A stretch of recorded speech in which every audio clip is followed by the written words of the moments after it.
বিসমিল্লাহির রহমানির রহিম। আসসালামু আলাইকুম ওরহমতুল্লাহি ওবরকাতুহু। রব্বি ইশরাহলি সাদরি ওয়া ইয়াসসিরলি আমরি ওয়াহলুল উকদাতাম মিন লিসানি ইয়াফকাহু কাওলি। নাহমাদুহু ওয়া নুসাল্লি আলা রাসূলিহিল কারীম, আম্মা বাদ। গত ৭৯তম পর্বে আমরা প্রবেশ করেছি নবুয়াতের ইতিহাসের সবচেয়ে আশাব্যঞ্জক ও মোড় ঘুরিয়ে দেওয়া এক অধ্যায়ে। আমরা জেনেছি তৎকালীন ইয়াসরিব অর্থাৎ মদিনার ভৌগোলিক প্রেক্ষাপট, আওস ও খাজরাজ গোত্রের এক দশকের রক্তক্ষয়ী গৃহযুদ্ধ এবং কিভাবে এক অচেনা ও ছোট গোত্রের হাত ধরে ইসলামের মহান বিজয়ের সূচনা হয়েছিল। আজ ৮০তম পর্বে আমরা আলোচনা করব আকাবায় ৬ জনের ইসলাম গ্রহণের পূর্বেই কিভাবে ইয়াসরিবে ইসলামের বার্তা পৌঁছেছিল, ইয়াসরিবের সাথে রাসূলুল্লাহ সাল্লাল্লাহু আলাইহি সাল্লামের সুদূর প্রসারী আত্মীয়তার বন্ধন, নবুয়তের ১২ বছরে সংগঠিত আকাবার প্রথম বায়াত এবং ইয়াসরিবের ২ জন মহান নেতা উসাইদ ইবনে হুদাই ও সাদ ইবনে মুআজের ইসলাম ধর্ম গ্রহণ এবং তাদের মাধ্যমে ঘটে যাওয়া ঐতিহাসিক গণধর্মান্তরের কাহিনী। প্রিয় দর্শক, আগের পর্বে আমরা দেখেছি কিভাবে নবুয়তের ১১ বছরে হজের মৌসুমে আকাবা প্রান্তরে ইয়াসরিবের ৬ জন খাজরাজি সদস্যের হৃদয়ে ইসলামের প্রথম বীজ রোপিত হয়েছিল। কিন্তু প্রশ্ন উঠতে পারে, তাদের এই আকস্মিক সিদ্ধান্তের পেছনে কি কেবলই একটি সাক্ষাৎই ভূমিকা রেখেছিল, নাকি এর আগেই ইয়াসরিবের মানুষের কাছে সত্যের বার্তা পৌঁছে গিয়েছিল? প্রকৃতপক্ষে আকাবার সেই ঐতিহাসিক সাক্ষাতের মাধ্যমে ৬ জন সদস্যের ইসলাম গ্রহণের আগেই ইয়াসরিবে ইসলামের আগমন বার্তা পৌঁছেছিল, যা দুটি অত্যন্ত তাৎপর্যপূর্ণ ঘটনার মাধ্যমে পরিষ্কারভাবে প্রমাণিত হয়। প্রথম ঘটনাটি হচ্ছে প্রজ্ঞাবান সুয়াইদ ইবনে আল সামিতের কাহিনী। এই ঘটনাটি ইসলামের ইতিহাসের প্রাচীনতম ও সুপরিচিত সিরাত গ্রন্থগুলোতে বর্ণিত হয়েছে। সুয়াইদ ইবনে আল সামিত ছিলেন ইয়াসরিবের আউস গোত্রের একজন অত্যন্ত সম্মানিত ব্যক্তিত্ব। তার অসাধারণ প্রজ্ঞা, কাব্য প্রতিভা, শারীরিক সৌন্দর্য ও বীরত্বের কারণে ইয়াসরিবের মানুষ তাকে কামিল বা সর্বগুণে পূর্ণাঙ্গ পুরুষ বলে ডাকত। বোয়াতের যুদ্ধের পূর্বে ইসলামের প্রাথমিক পর্যায়ে তিনি হজে এসেছিলেন এবং সেই মক্কাবাসীর সন্ধান করেছিলেন যার নবুয়ত ও ওয়াজ নসিহত নিয়ে নানা চর্চা চলছিল। রাসূল সাল্লাল্লাহু আলাইহি সাল্লামের সাথে সাক্ষাৎ হলে সুয়াইদ বললেন, আমি শুনেছি আপনি একজন প্রজ্ঞাবান বক্তা। আমার কাছেও আপনার মতো কিছু প্রজ্ঞার বার্তা রয়েছে। রাসূল সাল্লাল্লাহু আলাইহি সাল্লাম অত্যন্ত বিনয়ের সাথে জানতে চাইলেন, আপনার কাছে কি আছে, আমি শুনতে চাই। সুয়াইদ তখন প্রাচীন প্রাক ইসলামী নীতিবাক্য ও লুকমানের প্রজ্ঞাপূর্ণ বার্তা শোনালেন। রাসূল সাল্লাল্লাহু আলাইহি সাল্লাম শুনে বললেন, আপনার যা আছে তা সুন্দর, কিন্তু মহান আল্লাহ আমার কাছে যা নাজিল করেছেন তা আরও উত্তম ও উচ্চতর, কারণ এটি হিদায়াতের মশাল যা সমগ্র বিশ্বকে আলোকিত করে। এরপর রাসূল সাল্লাল্লাহু আলাইহি সাল্লাম তাকে পবিত্র কোরআনের কিছু আয়াত অত্যন্ত মধুর সুরে তেলাওয়াত করে শোনালেন। কোরআন তেলাওয়াত শুনে সুয়াইদ বাকরুদ্ধ হয়ে গেলেন এবং তিনি অভিভূত হয়ে বললেন, আমাকে এ বিষয়ে ভাবতে দিন, এটি সত্যি গভীর ভাবার্থ সম্পন্ন। তিনি পরম শ্রদ্ধায় ইসলামের সুসংবাদ গ্রহণ করেন এবং রাসূল সাল্লাল্লাহু আলাইহি সাল্লামের শুভাকাঙ্ক্ষী হয়ে ইয়াসরিবে ফিরে যান। এরপর বোয়াতের রক্তক্ষয়ী যুদ্ধে তিনি মৃত্যুবরণ করেন। প্রত্যক্ষদর্শীর মতে তিনি জীবনের শেষ নিঃশ্বাসে শাহাদাতাইন উচ্চারণ করতে করতে মৃত্যুবরণ করেন। ইয়াসরিবের মানুষ পরবর্তীতে নিশ্চিত হয়ে বলেছিল যে তিনি মুসলিম হিসাবেই মৃত্যুবরণ করেছেন। দ্বিতীয় ঘটনাটি হল তরুণ ইয়াস ইবনে মুআজের ঘটনা। এই ঘটনাটি সিরাত ও হাদিসের মৌলিক গ্রন্থগুলোতে সংরক্ষিত রয়েছে। আকাবায় ৬ জন ইসলাম গ্রহণের ঠিক কিছুদিন আগে বনু আউস গোত্রের বনু আশহাল শাখার একটি প্রতিনিধি দল মক্কা এসেছিল। তাদের উদ্দেশ্য ছিল খাজরাজ গোত্রের বিরুদ্ধে যুদ্ধ জয়ের জন্য কোরাইশদের সাথে একটি সামরিক মিত্রতা চুক্তি গঠন করা। এই দলের নেতৃত্বে ছিলেন গোত্রের প্রধান আনাস ইবনে রাফ এবং তার সাথে এসেছিলেন ইয়াস ইবনে মোয়াজ নামে এক দুরন্ত ও সাহসী তরুণ।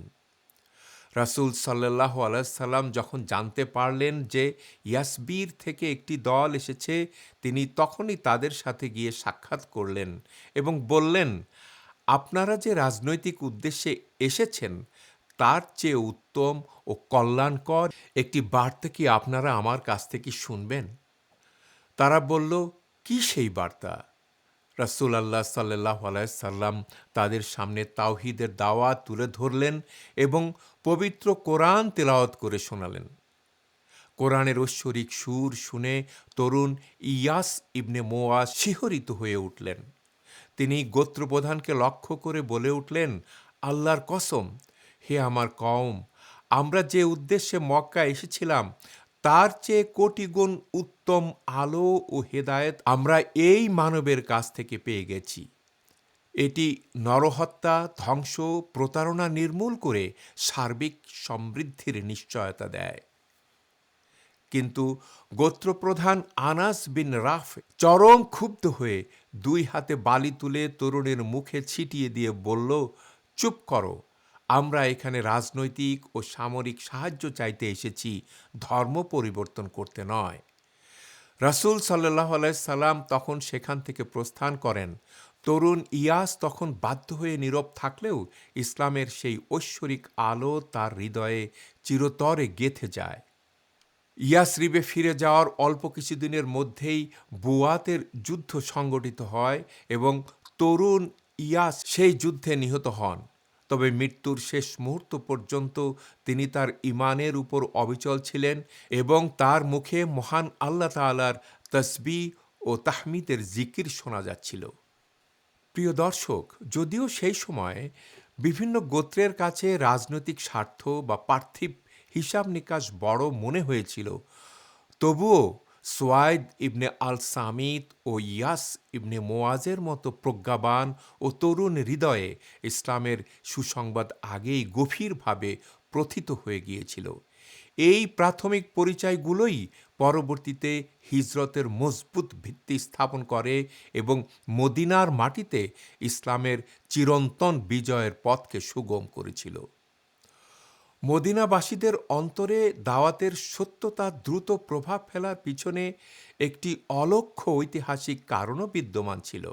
সেটি হচ্ছে মক্কার বাইরে ইয়াসরিব শহরের সাথে রাসূল সাল্লাল্লাহু আলাইহি সাল্লামের আত্মীয়তার একটি সুদূর প্রসারী সূক্ষ্ম বন্ধন ছিল।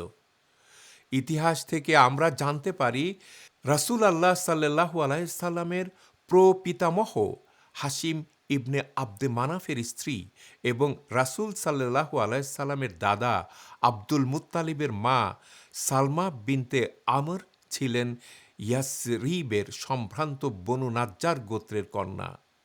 এই গোত্রটি খাজরাজ গোত্রেরই একটি প্রভাবশালী শাখা। অর্থাৎ ইয়াসরিব ছিল রাসূলুল্লাহ সাল্লাল্লাহু আলাইহি সাল্লামের দাদার নানাবাড়ি। শৈশবে মা আমিনার সাথে মাত্র একবার তিনি ইয়াসরিবে গিয়েছিলেন। সেই সফরেই মদিনা থেকে ফেরার পথে মা আমিনা পথিমধ্যে মৃত্যুবরণ করেন। এই আত্মীয়তার অদৃশ্য টান ও পূর্বের দাওয়াতি বার্তাগুলো ইয়াসরিববাসীদের মনস্তাত্ত্বিকভাবে ইসলামের প্রতি প্রস্তুত করে তুলেছিল। প্রিয় দর্শক, নবুয়তের 11 বছরে আকাবায় আসা খাজরাজ গোত্রের সেই 6 জন দূরদর্শী তরুণ ইসলাম গ্রহণের পর ইয়াসরিবে ফিরে গিয়ে সত্যের আলো ছড়িয়ে দেওয়ার কাজে রাত দিন পরিশ্রম করে ইয়াসরিবের ঘরে ঘরে সত্যের বার্তা ছড়িয়ে দিয়েছিলেন। তাদের সেই নিরলস দাওয়াতি চেষ্টার ফলেই তৈরি হয় এক অভূতপূর্ব সামাজিক ভিত্তি। এর ঠিক পরের বছর সেই ৬ জনের প্রচেষ্টার ফসল হিসাবেই ইয়াসরিব থেকে ১২ জনের একটি প্রতিনিধি দল মক্কার আকাবা প্রান্তরে রাসূল সাল্লাল্লাহু আলাইহি সাল্লামের সাথে গোপনে সাক্ষাৎ করতে আসেন। এই দলটি গ্রহণ করেন ইসলামের ইতিহাসের সর্বপ্রথম আনুষ্ঠানিক শপথ বায়াতুল আকাবা আল উলা বা আকাবার প্রথম অঙ্গীকার। আসুন জেনে নেই সেই ঐতিহাসিক অঙ্গীকারের রোমাঞ্চকর ঘটনা।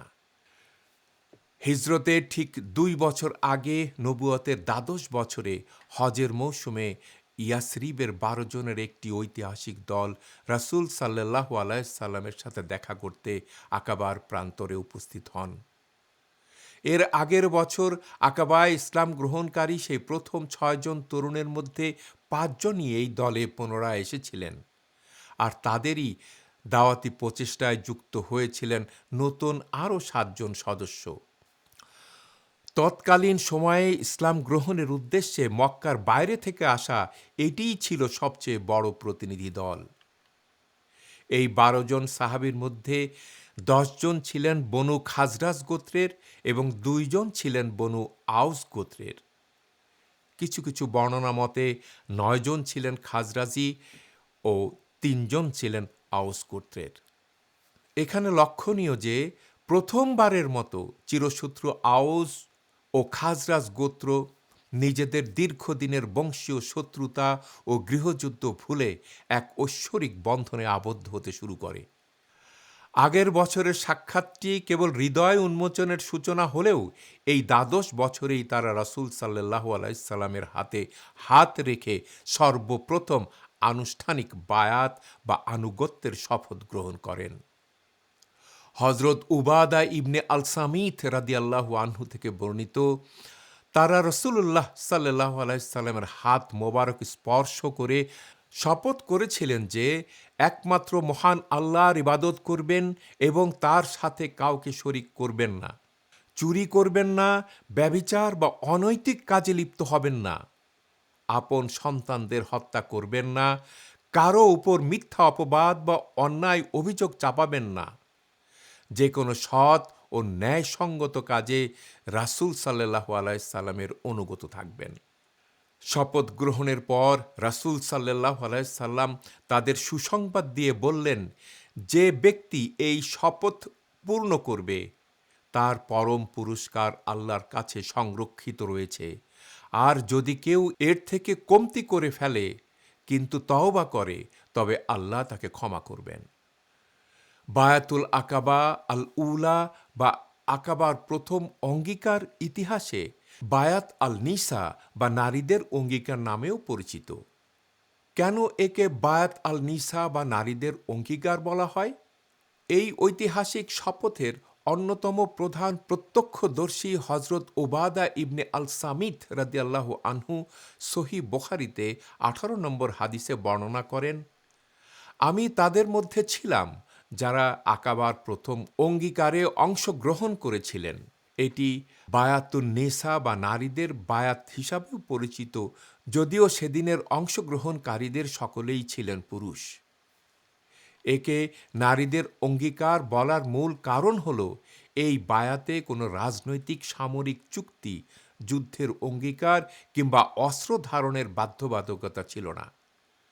মক্কা বিজয়ের সময় নারীরা যেভাবে কোনো চুক্তি বা রাজনৈতিক সুরক্ষার অঙ্গীকার ছাড়া কেবল তাওহীদ ও উচ্চ নৈতিকতার জীবন যাপনের শপথ নিয়েছিলেন, আকাবার এই প্রথম বায়াতটিও ছিল ঠিক তেমনি বিশুদ্ধ ধর্মীয় বিশ্বাস, নৈতিক চরিত্র গঠনের অঙ্গীকার। তখনও সালাত ও কালেমা ছাড়া ইসলামের অন্যান্য স্তম্ভ যেমন জাকাত, রোজা, হজ ফরজ হয়নি। এমনকি মদও নিষিদ্ধ করা হয়নি, যা হিজরতের ৩য় বছরে নিষিদ্ধ হয়। সেই মুহূর্তে ইসলামের মূল লক্ষ্য ছিল এক আল্লাহর ইবাদত ও একটি সৎ সমাজ গঠন। আকাবার প্রথম বায়াত কেবল কয়েকজন মানুষের ধর্মান্তরিত হওয়ার সাধারণ কোনো ঘটনা ছিল না। এটি ছিল ইতিহাস বদলে দেওয়ার এক মহাকাব্যিক মোড়। ইসলামের ইতিহাসবিদগণ এই ঘটনাকে এত গুরুত্ব দেওয়ার কারণ হচ্ছে, প্রথমত, ইসলাম রাষ্ট্রের ভিত্তিপ্রস্তর।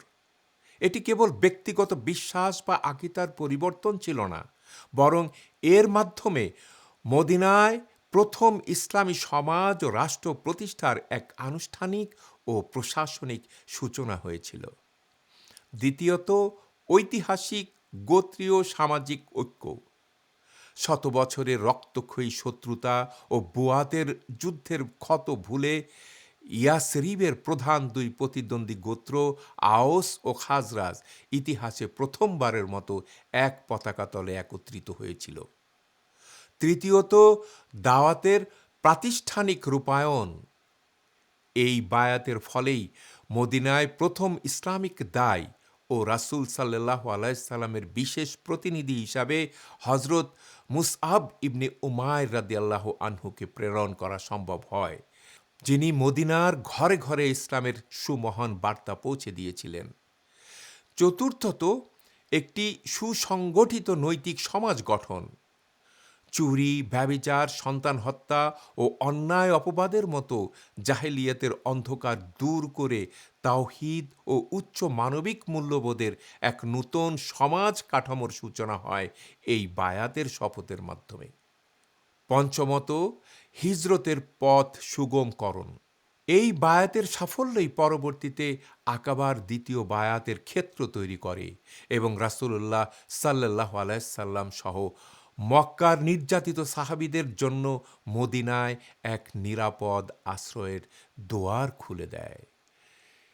এই 12 জন সদস্য পূর্ণ ঈমান নিয়ে ইয়াসরিবে ফিরে যাওয়ার প্রস্তুতি নিলে তারা রাসূল সাল্লাল্লাহু আলাইহি সাল্লামের কাছে কোরআন শেখানো ও সালাত পরিচালনা করার জন্য একজন শিক্ষকের আবেদন জানান। রাসূল সাল্লাল্লাহু আলাইহি সাল্লাম কুরাইশ বংশের অত্যন্ত প্রজ্ঞাবান ও প্রখ্যাত তরুণ সাহাবী হযরত মুসাব ইবনে উমাইর রাদিয়াল্লাহু আনহুকে তাদের সাথে প্রথম ইসলামিক দায়ী হিসাবে ইয়াসরিবে পাঠালেন। হযরত মুসাব ইবনে উমাইর রাদিয়াল্লাহু আনহু ছিলেন কুরাইশ বংশের অত্যন্ত ধনী, সুপুরুষ ও ফ্যাশনেবল এক তরুণ, যিনি মক্কার সবচেয়ে দামি পোশাক ও সুগন্ধি ব্যবহার করতেন। কিন্তু সত্যের সন্ধান পেয়ে তিনি অকাতরে অঢেল ধন সম্পদ ও বিলাসিতা ত্যাগ করে ইসলাম গ্রহণ করেন। এর কারণে তার মা ও পরিবার তার উপর নির্মম নির্যাতন চালিয়েছিল। পরবর্তীতে তৃতীয় হিজরিতে উহুদের যুদ্ধে ইসলামের পতাকা হাতে নিয়ে বীরত্বের সাথে যুদ্ধ করে তিনি শাহাদত বরণ করেন। শাহাদতের পর এই ধনীর দোলালকে কাফন দেওয়ার মতো পর্যাপ্ত কাপড়ও ছিল না। চাদর দিয়ে মাথা ঢাকলে পা উন্মুক্ত হয়ে যেত, আর পা ঢাকলে মাথা উন্মুক্ত হয়ে যাচ্ছিল।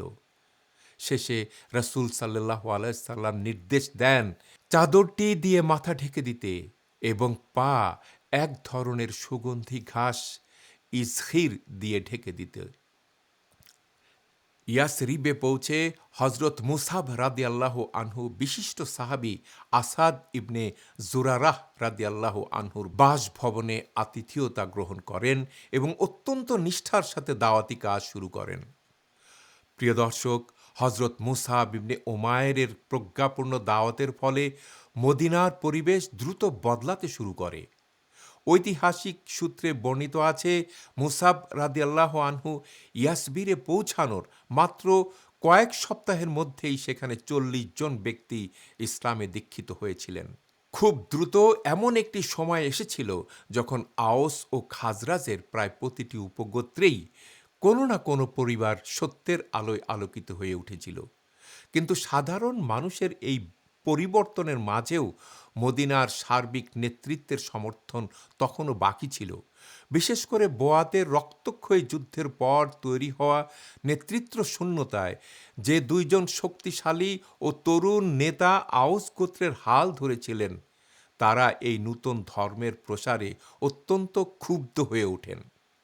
কিন্তু এই দুই প্রখ্যাত নেতার আকস্মিক ইসলাম গ্রহণ মদিনার বুকে সূচনা করেছিল ইসলামের ইতিহাসের প্রথম সবচেয়ে বড় গণধর্মান্তরের। মদিনার রাজনৈতিক প্রেক্ষাপট বদলে দেওয়া এই দুই বীর ছিলেন উসাইদ ইবনে হুদাই রাদিয়াল্লাহু আনহু এবং সাদ ইবনে মুওয়াজ রাদিয়াল্লাহু আনহু। প্রিয় দর্শক, এখন আমরা আলোচনা করি কিভাবে এই দুই বীর ইসলামের আলোয় আলোকিত হয়েছিলেন। উসাইদ ও সাদ রাদিয়াল্লাহু আনহুমা দুইজনেই ছিলেন ঘনিষ্ঠ বন্ধু। একদিন সাদ ইবনে মুয়াজ উসাইদকে বললেন, আমাদের শহরে এই নতুন ধর্ম ছড়িয়ে পড়ছে, আর আমার চাচাতো ভাই আসাদ ইবনে জোরারা সেই প্রচারককে আশ্রয় দিচ্ছেন। রক্তের সম্পর্কের কারণে আমি সরাসরি যেতে পারছি না, তুমি গিয়ে সেই লোকটিকে তাড়িয়ে দাও। উসাইদ ক্ষুব্ধ হয়ে হাতে বর্শা নিয়ে সরাসরি মুসাব রাদিয়াল্লাহু আনহুর দিকে ধাবিত হলেন। আসাদ ইবনে জোরারাহ রাদিয়াল্লাহু আনহু তাকে আসতে দেখে মুসাবকে সতর্ক করে বললেন, ইনি আমাদের গোত্রের অন্যতম প্রভাবশালী নেতা, প্রজ্ঞার সাথে মোকাবেলা করুন। উসাইদ এসে চরম রাগান্বিত কণ্ঠে বললেন, তোমরা আমাদের এলাকায় কেন এসেছ? আমাদের দুর্বল মানুষদের মগজ ধোলাই করতে? নারী ও শিশুদের পথভ্রষ্ট করতে? নিজের জীবন যদি তোমার প্রিয় হয় তাহলে এখনই শহর ছেড়ে চলে যাও। হযরত মুসাব রাদিয়াল্লাহু আনহু অত্যন্ত শান্ত ও আত্মবিশ্বাসী কণ্ঠে বললেন, আপনি কি একটু বসবেন এবং আমি যা বলি তা শুনবেন? শুনে যদি আপনার পছন্দ হয় তবে গ্রহণ করবেন, আর অপছন্দ হলে আমি নিজে থেকেই চলে যাব। উসাইদ এটিকে যুক্তিসঙ্গত প্রস্তাব মনে করে বসলেন। মুসাব রাদিয়াল্লাহু আনহু তার সামনে ইসলামের সুমহান তৌহিদের বার্তা তুলে ধরলেন এবং পবিত্র কোরআনের আয়াত তেলাওয়াত করে শোনালেন। কোরআনের ঐশ্বরিক বাণী স্পর্শ করতেই যে লোক বর্শা উঁচিয়ে হত্যা করতে এসেছিল সে ব্যাকুল হয়ে বলল, কিভাবে এই দিন গ্রহণ করতে হয়? মুসআব তাকে গোসল করে পবিত্র হতে বললেন, শাহাদত পাঠ করালেন এবং 2 রাকাত সালাত আদায় করলেন। ইমানের স্বাদ পেয়েই উসাইদ বললেন, আমার পিছনে এমন একজন ব্যক্তি আছেন, তিনি যদি ইসলাম গ্রহণ করেন তবে এই শহরে আপনার বিরোধিতা করার মতো আর কেউ থাকবে না। আমি কৌশল করে তাকে আপনার কাছে পাঠাচ্ছি। উসাইদ রাদিয়াল্লাহু আনহু যার কথা বললেন তিনি হচ্ছেন সাদ ইবনে মুয়াজ। উসাইদ যখন ফিরে এলেন, দূর থেকে তাহার চেহারার নূর ও প্রশান্তি দেখে সাদ বন্ধুদের বললেন, আল্লাহর কসম, উসাইদ যে চেহারায় গিয়েছিল সেই চেহারায় ফিরে আসেনি। সাদকে মুসাহাবের মুখোমুখি করার জন্য উসাইদ একটি কৌশল খাটালেন। তিনি বললেন, আমি গিয়েছিলাম, কিন্তু শুনলাম অমুক গোত্র নাকি তোমার চাচাতো ভাই আসাদকে হত্যা করতে যাচ্ছে, কারণ সে মুসাবকে আশ্রয় দিয়েছে। নিজের রক্তের সম্পর্কের ভাইয়ের বিপদের কথা শুনে সাদ রাগে অগ্নিশর্মা হয়ে অস্ত্রশস্ত্রে সজ্জিত হয়ে আসাদের বাড়ির দিকে ছুটে গেলেন। সেখানে গিয়ে মুসাবকে নিরাপদ দেখে তিনি বুঝতে পারলেন উসাইদ কৌশল করেছেন। সাদ আসাদকে সতর্ক করে বললেন, আত্মীয়তার কারণে আজ অস্ত্র খাপেই রেখেছি, কিন্তু আমার এলাকায় এসব ছড়ানো আর সহ্য করব না। তোমার অতিথিকে তাড়িয়ে দাও। মুসাব রাদিয়াল্লাহু আনহু আবারও পরম ধীর স্থিরভাবে বললেন, আমার কথা অন্তত একটু শুনুন। পছন্দ হলে তো ভালো, না হলে আমি প্রচার বন্ধ করে দেব। মুসাবের এই অটল আত্মবিশ্বাস সাদকে ভাবিয়ে তুলল। তিনি বললেন, ঠিক আছে, আপনি ন্যায়সঙ্গত কথা বলেছেন। তারপর মুসাব রাদিয়াল্লাহু আনহু অত্যন্ত সুমধুর কণ্ঠে সূরা আল জুখরুফ তেলাওয়াত করে শোনালেন। কোরআনের এই মুজেজা ও তেলাওয়াতের সুর সরাসরি সাদ ইবনে মুয়াজের অন্তরে আঘাত হানল। মুহূর্তে তার সব রাগ গলে পানি হয়ে গেল। তিনি ব্যাকুল হয়ে বলে উঠলেন, কিভাবে ধর্মান্তরিত হতে হয়, এবং সাথে সাথেই তিনি কালিমায়ে শাহাদত পাঠ করে ইসলাম গ্রহণ করলেন। ইসলাম গ্রহণ করার পরপরই সাদ ইবনে মুয়াজ রাদিয়াল্লাহু আনহু নিজ গোত্র বনু আবদ আল আশহালের সুসংগঠিত সবার সামনে গিয়ে দাঁড়ালেন এবং উচ্চ কণ্ঠে বললেন, হে আমার কওম, আমার ব্যাপারে তোমাদের মূল্যায়ন কি? সবাই একযোগে বলল, আপনি আমাদের নেতা, আমাদের সবচেয়ে বুদ্ধিমান ও প্রজ্ঞাবান ব্যক্তি। তাহলে শুনে রাখো, যতক্ষণ না তোমরা এক আল্লাহর উপর ঈমান আনবে এবং তার রাসূলকে মেনে নেবে, ততক্ষণ তোমাদের কোনো নারী বা পুরুষের সাথে আমার কথা বলা হারাম। গোত্রপ্রধানের এই অভাবনীয় রূপান্তর এবং দৃঢ় ঘোষণা দেখে সেই দিনই বনু আবদ আল আশহাল গোত্রের প্রতিটি নারী ও পুরুষ একযোগে ইসলাম গ্রহণ করেন। ইসলামের ইতিহাসে এটিই ছিল মদিনার মাটিতে সংঘটিত প্রথম ও সর্ববৃহৎ গণধর্মান্তর। প্রিয় দর্শক, হজরত সাদ ইবনে মুআজ ও উসাইদ ইবনে হুদাইর রাদিয়াল্লাহু আনহুর মতো প্রভাবশালী নেতাদের ইসলাম গ্রহণের মাধ্যমে মদিনার ঘরে ঘরে সত্যের আলো পৌঁছে যায়।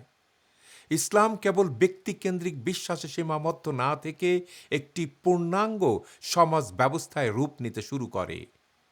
আর ঠিক এই সময়েই মুসলমানদের ঐক্য ও সামাজিক শক্তিকে একত্রিত করার জন্য নাজেল হয় অত্যন্ত গুরুত্বপূর্ণ এক ঐশ্বরিক বিধান, জুমার সালাহ। আসুন জেনে নেই মদিনায় মুসলমানদের প্রথম জুমাহ সালাহ আদায়ের রোমাঞ্চকর ইতিহাস এবং ফিকহি দৃষ্টিকোণ থেকে জুমার জন্য প্রয়োজনীয় লোকসংখ্যার ঐতিহাসিক পর্যালোচনা। প্রকৃতপক্ষে হিজরতের পূর্বেই রাসূল সাল্লাল্লাহু আলাইহি সাল্লামের উপর জুমার সালাহকে জামাতবদ্ধ ইবাদত হিসাবে ফরজ করা হয়েছিল। মহান আল্লাহ তাআলা সূরা আল জুমার ৯ নম্বর আয়াতে এই নির্দেশ দিয়ে বলেন, হে মুমিনগণ, জুমার দিনে যখন সালাতের জন্য আহ্বান করা হয়, তখন তোমরা আল্লাহর স্মরণের দিকে ধাবিত হও এবং ক্রয় বিক্রয় ত্যাগ করো। এটি তোমাদের জন্য উত্তম যদি তোমরা জানতে। তবে মক্কার তৎকালীন কঠিন পরিস্থিতি ও কাফেরদের চরম অত্যাচার নির্যাতনের কারণে রাসূল সাল্লাল্লাহু আলাইহি সাল্লাম সেখানে প্রকাশ্যে জামায়াতে জুমার সালাহ প্রতিষ্ঠা করতে পারেননি। পরবর্তীতে ইয়াসরিবে যখন ইসলামের বার্তা বিস্তৃত হতে শুরু করে, তখন রাসূল সাল্লাল্লাহু আলাইহি সাল্লাম ইয়াসরিবে অবস্থানরত প্রাক হিজরতকারী সাহাবীদের কাছে একটি বিশেষ চিঠি পাঠান। চিঠিতে তিনি ইয়াসরিবে তার প্রতিনিধি হজরত মুসাব ইবনে উমাইর রাদিয়াল্লাহু আনহুকে জুমার সালাত প্রতিষ্ঠার নির্দেশ প্রদান করেন। চিঠি পাওয়ার পর হজরত আসাদ ইবনে জোরারার বাসভবনে ইসলামের ইতিহাসের সর্বপ্রথম জুমার খুতবা প্রদান ও জুমার সালাহ পরিচালনা করেন হজরত মুসাব ইবনে উমাইর রাদিয়াল্লাহু আনহু। এটিই ছিল সুসংগঠিতভাবে জামায়াতে প্রথম জুমার সালাহ আদায়ের ঐতিহাসিক ঘটনা।